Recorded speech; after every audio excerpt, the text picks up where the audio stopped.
viewers, so welcome to my channel. I'm Hasham Ali Khan. So last two videos I have completed on AS1 and AS2.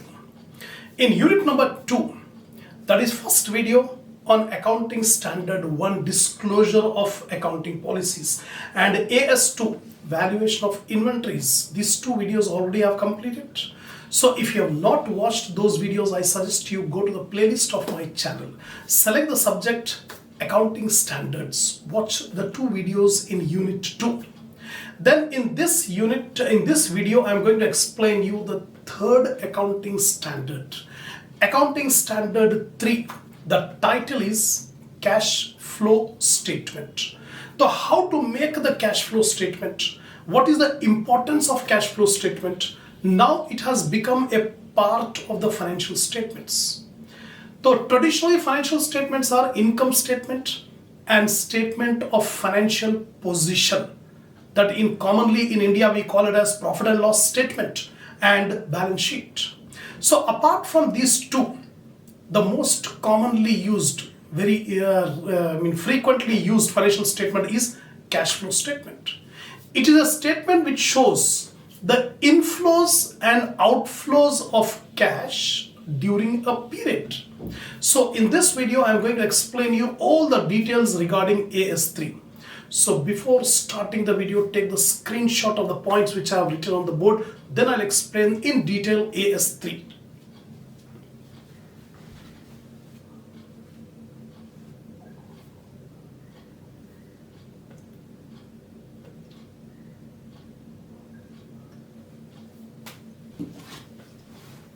Now, see carefully.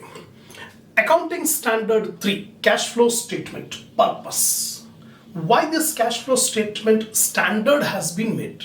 This standard deals with provisions of information about the historical change in the cash and cash equivalent. Historical means past. So last year, what are the changes that took place in cash and cash equivalent of an enterprise by means of cash flow statement? That means by preparing a cash flow statement, we are going to find out what are the changes that took place in cash and cash equivalent in the past, and which classifies cash flows during the period into operating, investing and financing activities. That means all the activities of the business will be classified into 3 categories: operating activity, investing activity and financing activity. So what are the cash inflows and cash outflows in all the 3 activities we are showing in the statement, and that statement is called cash flow statement. An enterprise should prepare a cash flow statement and present the same along with the financial statement for each period. So along with the profit and loss statement and balance sheet, cash flow statement must also be prepared by companies.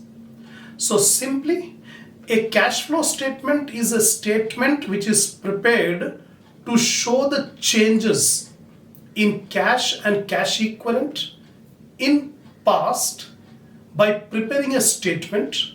And in this statement, all cash inflows and cash outflows are separately shown for operating activity, investing activity and financing activity. That's it. This is the purpose. Now, definitions. Before studying in detail about cash flow statement, a person should be clear about the definition of the terms which are used in cash flow statement. The first term is cash. The meaning of cash is cash on hand and cash on demand deposits in bank. There are 2 types of deposits: so demand deposit and fixed deposit or periodical deposit. Demand deposit means the deposit made in the bank and at any time we can withdraw the money. That is called demand deposits. So it is just like just like cash only. Whether we keep cash in the cash on hand or cash in bank, in demand deposits, both are same. So simply, cash means cash on hand and cash in bank in demand deposits. That is the meaning of cash. Now, cash equivalent. The cash equivalent are short-term investments or marketable securities in which easily we can convert that securities into cash without any risk. Easily we can convert the liquid assets, short-term investments into cash. That is called cash equivalent. Are those short-term highly liquid investments. Highly liquid means easily convertible into cash. That means suppose if you purchase the shares of a company. If the company is a reputed company, well-known company, then easily we can sell away the shares at any time. Suppose if the company is not at all reputed, not at all profitable, nobody will purchase the share. It will be difficult for selling the shares. But here cash equivalent means those investments which are very liquid, easily convertible into cash. And with a known amount of cash, that means there should not be any risk. Easily we can convert and known amount of cash. Now cash flow. Whenever we come across cash flow, it means the cash inflow as well as cash outflow. So some activities there is cash inflow in the business, whereas some activities there is cash outflow from the business. So inflow and outflow combined together means cash flow, right? Now operating activity. Operating activity are the principal revenue producing activity of a business. The main activity of the business through which income is earned, that main activity is called operating activity. Example, a business is there, the cloth business. The main aim of the business is to purchase the cloth and to sell the cloth. So all the activities relating to purchasing the cloth and selling the cloth is called operating activity. The principal revenue generating activity is called operating activity. Now investing activity. The activities which are relating to purchase and sale of fixed assets and non-current investments. Purchase and sale of fixed assets like plant, machinery, furniture, building, or non-current investments. Purchase and sale of non-current investments. That is called investing activity. Now financing activities are those activities which are concerned with raising of capital or raising of loans, repayment of capital or repayment of loans. So the borrowings and owner's capital, the size and composition of owner's capital and borrowed capital will come under financing activities. Example, when a company issues the shares, the company will receive the cash. That is financing activity. Sometimes the preference shares are redeemed. The company will pay back the share capital. That is called financing activity. Similarly, debentures are issued or debentures are redeemed. Bank loan is taken, loan is repaid. That is called financing activity. Next, presentation. The cash flow statement should report cash flows during the period classified as operating, investing and financing activity. So in this cash flow statement, what we have to disclose? We have to disclose what are the cash inflows and what are the cash outflows regarding operating activity, investing activity and financing activity. How much are the inflows? How much are the outflows? For each activity, we have to disclose, we have to show in cash flow statement. That is the presentation. Next comes operating activity. Because cash flow statement has classified all activities into three: operating, investing, financing. So we must know what are the items that may come under each activity. So in operating activity, cash flows from operating activity is primarily the cash flow that arises out of principal revenue producing activity of the enterprise. So any revenue generated or paid in the principal revenue generating activity, that activity is called operating activity. Example, a cloth business. So any activity dealing with purchase and sale of cloth is called operating activity. Any income earned is called operating activity. Similarly, if steel business is there, steel is purchased, steel is sold. So this is the primary principal revenue generating activity, that is called operating activity. Some of the examples of this operating activity are cash receipts from the sale of goods and rendering of services. Normally, a business will sell the goods or provide the service. So any revenue generated by selling the goods or providing the services are called operating activity. Next comes cash receipts from royalty, fees, commission and other revenue. Regular income received in the form of royalties, commission or rent received, interest received, all these are called operating activity. Cash flow from operating activity. Similarly, cash payment to supplier for goods and services. Cash paid to suppliers for goods and services purchased, that will also come under operating activity. Lastly, cash payment to and on behalf of employees. Cash payment to the employees or on behalf of the employees, that will also come under operating activity. So 4 examples I have shown here, examples of operating activity. First one, cash receipts on the sale of goods or providing of services.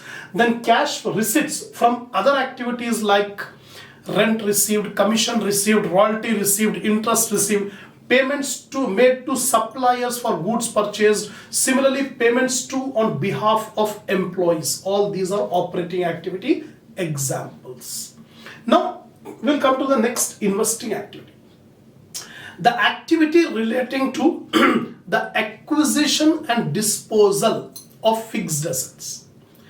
A business will purchase the fixed asset, purchasing the machinery, purchasing the furniture, purchasing the equipment, or selling the old furniture, selling the old machinery.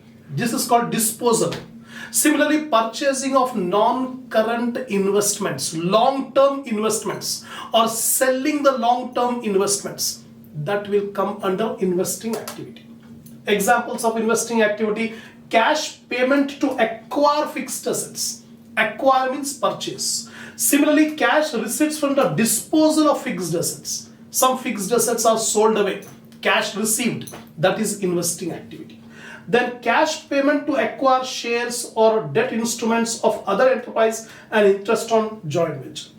Other investments, non-current investments are made. Purchase of non-current investment or sale of non-current investment, that will come under investing activity. Next comes financing activity. Financing activity is that activity which is concerned with raising the funds either by owner's fund or by borrowed fund, or repayment of owner's fund or repayment of borrowed fund. These are called financing activity. Example, shares are issued is a financing activity. Similarly, preference shares are redeemed, that is also a financing activity.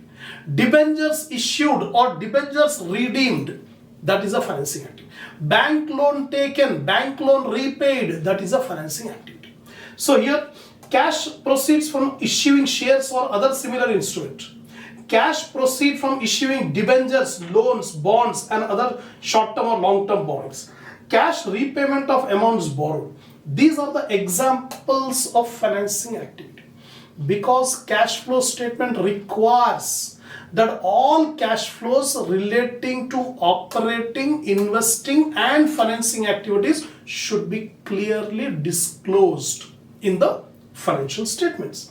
Now, reporting of cash flow from operating activities. The cash flow from operating activities should be reported. How it should be reported? There are 2 methods.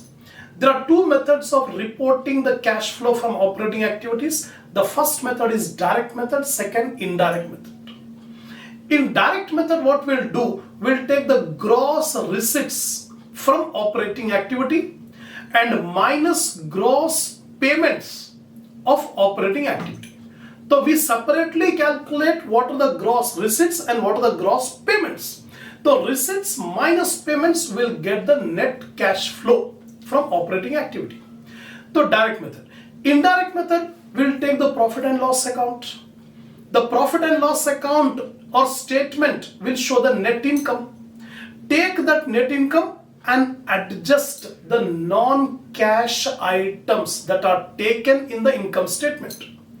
While calculating the profit, we have taken depreciation, we have taken goodwill written off. So these are the items which are non-cash. So these non-cash items will be adjusted to profit to get to the cash flow from operating activity. So these two methods are there for finding out the cash flow from operating activity. Next comes additional points to be noted. While preparing the cash flow statement, some more points we have to consider, we have to remember. What are those points? First, interest and dividend. The interest and dividend received, how it will be shown, whether it will be taken in operating activity or it should be taken in investing activity. It depends on the nature of the business. If the business is a financing business, financial institution, the financial institution will borrow the money and also lend the money. They deal in money. So they will have interest received and interest paid. So in that case, whatever interest received, that is an operating activity for financial institutions. Here, in case of financial enterprises, cash flow relating to interest paid, interest received and dividend received are considered as part of operating activity. Remember the point. If the business is a financial institution, then interest received, dividend received, interest paid or dividend paid, dividend received, that will be taken under operating activity. However, dividend paid is taken as financing activity. Only dividend paid should be taken in financing activity. Whereas dividend received is an operating activity. Dividend received is an operating activity. Interest received is an operating activity for financial institutions. Now, in case of non-financial enterprises, payment of interest as well as dividend is to be taken as financing activity. Payment of interest, payment of dividend, this will not be taken in operating activity. It should be taken in financing activity. For which type of organizations? Non-financial enterprises, non-banking institutions. While interest and dividend received is taken as investment activities. Interest and dividend received should be taken under investment activities, investing activities. Now, second one, transactions that do not involve cash are excluded from cash flow statement. Any transaction that does not involve cash, that should be excluded. Example, depreciation provided, excluded, and goodwill written off, excluded. Similarly, bonus shares issued. When bonus shares issued to the existing shareholders, there is no cash involved. It will not be recorded. Similarly, when equity shares, when debentures are converted into equity shares, convertible debentures, debentures are converted into equity shares, no cash is there, exclude. Similarly, shares are issued for acquisition of fixed assets. A company purchased a building. In return, the company issued the shares. The shares were issued and building is purchased, non-cash. That will not affect the cash flow statement. Now, extraordinary items. Apart from requirement of AS5, in the coming video, I'll explain you about AS5, Accounting Standard 5. So in that Accounting Standard 5, I will explain you about extraordinary items. So apart from the requirement of extraordinary items, cash flow associated with extraordinary items should be classified into arising from operating, investing or financing activity. So for any extraordinary item, we have to see whether it will fall in operating or investing or financing. Correspondingly, we have to take in that activity. Last one is taxes on income, that is income tax. So cash flow relating to taxes on income must be separately disclosed. So in cash flow statement, clearly it should be shown how much taxes are paid, separately disclosed. Normally taxes on income are shown as operating activity. Income tax paid, normally it will be shown under operating activity. That is a normal rule. unless such taxes can be specifically identified pertaining to financing or investing activity. Otherwise, if taxes are related to any investing or financing activity, then it should not be taken in operating. It should be taken in investing or financing activity. Example, TDS, tax deducted at source on interest earned from fixed deposit. Interest earned from fixed deposit, there is a TDS. There is a TDS. So interest earned from fixed deposit will go to investing activity. So TDS should also be taken under investing activity. TDS should also be taken in investing. So clearly identified the interest income, which is an investing activity. Such TDS should also be shown as a cash outflow from investing activity. So any tax relating to investing or financing, there itself we should take. Otherwise, normally the tax on income should be taken under operating activity. That's all. This is the end of cash flow statement AS3. Inshallah, we'll take up the next accounting standard in the next video.